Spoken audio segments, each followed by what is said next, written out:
didn't have very good grades. So I went to work. I went to work as a secretary. I became a clerk, then I was a secretary.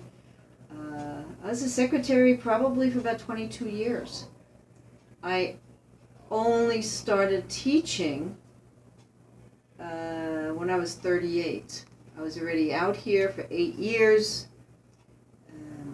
I was restless with what I was doing. I was working. I had a great job. I was working at the University of California, San Francisco, at the dental school. I was an admissions officer and counselor.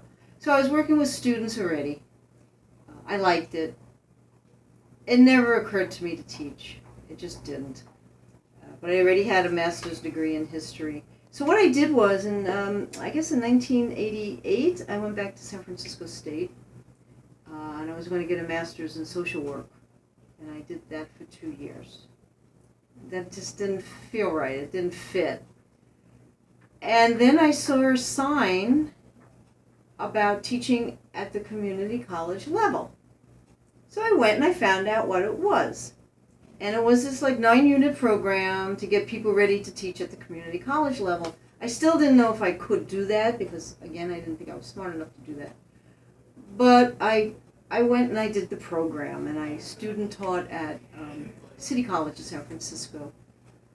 And while this may sound very cliche, Catherine, the first night I stood up in front of that class and gave a talk, gave a lecture on John Kennedy, I was hooked. I was hooked. I said, "Oh this is it. This is what I need to do. This is what I want to do." So I started teaching part-time, and I was a part-time instructor for 10 years here before I got a full-time job. And I've been doing that ever since. And that's it for me. That's it for me. To be paid to do something that I really, really still love after all these years is amazing. So no, I never thought about teaching. I thought it was way beyond anything that I had ever thought of. I'm first in my family to go to college, so I did not have anybody to follow.